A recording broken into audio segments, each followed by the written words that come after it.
ದಿನದಿಂದ ದಿನಕ್ಕೆ ವಾಯು ಗುಣಮಟ್ಟ ಕುಸಿತಾ ಇದ್ದು ಮಾಲಿನ್ಯ ನಿಯಂತ್ರಣ ಮಂಡಳಿಯ ಅಂಕಿ ಅಂಶಗಳನ್ನ ನೋಡ್ತಾ ಇದ್ರೆ ಬೆಂಗಳೂರು ಎರಡನೇ ದೆಹಲಿ ಆಗುವ ಅಪಾಯ ಎದುರಾಗಿದೆ. ಹೌದು, ಇತ್ತೀಚಿನ ದಿನಗಳಲ್ಲಿ ವಲಸಿಗರ ಸ್ವರ್ಗವಾಗ್ತಾ ಇರುವ ಬೆಂಗಳೂರು ಸಹ ವಾಯು ಮಾಲಿನ್ಯದಲ್ಲಿ ಎರಡನೇ ದೆಹಲಿ ಆಗ್ತಾ ಇದ್ದು ನಗರದ ಹಲವೆಡೆ ವಾಯು ಗುಣಮಟ್ಟ ಹದಗೆಡತೊಡಗಿದೆ ಎಂಬುದನ್ನು ಸಾಬೀತುಪಡಿಸ್ತಾ ಇದೆ ಕರ್ನಾಟಕ ರಾಜ್ಯ ಮಾಲಿನ್ಯ ನಿಯಂತ್ರಣ ಮಂಡಳಿಯ ಅಂಕಿ ಅಂಶಗಳು. ದೆಹಲಿಯಲ್ಲಿ ಈಗಾಗಲೇ ನಮಗೆ ಗೊತ್ತಿರೋ ಹಾಗೆ ವಾಯು ಗುಣಮಟ್ಟ 400ಕ್ಕೂ ಅಧಿಕ AQI ಅಂದ್ರೆ ಏರ್ ಕ್ವಾಲಿಟಿ ಇಂಡೆಕ್ಸ್ ದಾಖಲಾಗಿದ್ದು ದೆಹಲಿಯ ನಿವಾಸಿಗಳು ಇದೀಗ ಶುದ್ಧ ಗಾಳಿಗಾಗಿ ಬೆಂಗಳೂರು, ಪುಣೆ ಸೇರಿದಂತೆ ವಿವಿಧ ನಗರದ ಕಡೆಗೆ ಗುಳೆ ಹೊರಟಿದ್ದಾರೆ. ಆದರೆ ವಾಸ್ತವವಾಗಿ ದೆಹಲಿಯಷ್ಟು ಅಲ್ಲದಿದ್ರೂ ನಮ್ಮ ಬೆಂಗಳೂರಲ್ಲೂ ಕೂಡ ದಿನದಿಂದ ದಿನಕ್ಕೆ ವಾಯು ಗುಣಮಟ್ಟ ಕುಸಿತಾ ಇರೋದಾಗಿ ಕರ್ನಾಟಕ ರಾಜ್ಯ ಮಾಲಿನ್ಯ ನಿಯಂತ್ರಣ ಮಂಡಳಿಯ ಅಂಕಿ ಅಂಶಗಳು ಸ್ಪಷ್ಟಪಡಿಸ್ತಾ ಇದೆ. ಆಮ್ಲಜನಕದ ಪ್ರಮಾಣವೂ ಕೂಡ ಕುಸಿತಾ ಇದೆ. ಸಾಮಾನ್ಯವಾಗಿ ವಾತಾವರಣದಲ್ಲಿ 20%ಕ್ಕಿಂತ ಅಧಿಕ ಆಮ್ಲಜನಕ ಇರಬೇಕು.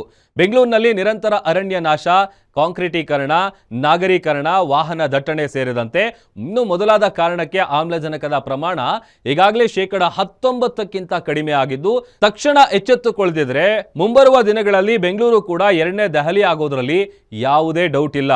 ಇನ್ನು ರಸ್ತೆಯ ಧೂಳಿನಿಂದಲೇ PM10 ಹೆಚ್ಚಳ ಆಗ್ತಾ ಇದೆ.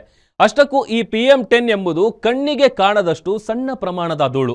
10 ಮೈಕ್ರೋಮೀಟರ್ ಅಥವಾ 10 ಅದಕ್ಕಿಂತ ಚಿಕ್ಕದಾದ ಕಣಗಳಿದು.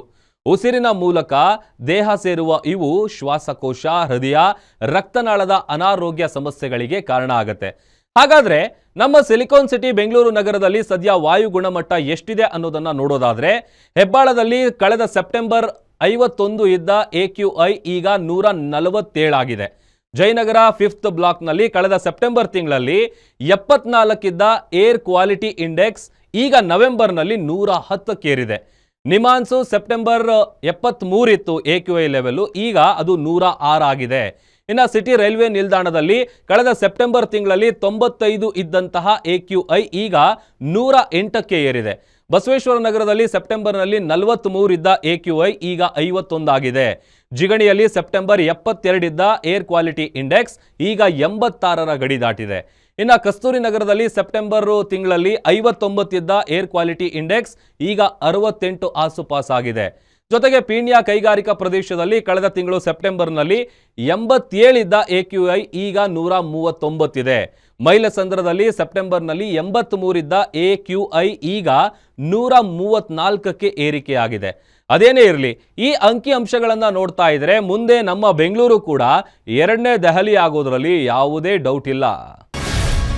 ಗ್ಯಾರಂಟಿ ನ್ಯೂಸ್, ಸುದ್ದಿ ಖಚಿತ, ನ್ಯಾಯ ನಿಶ್ಚಿತ.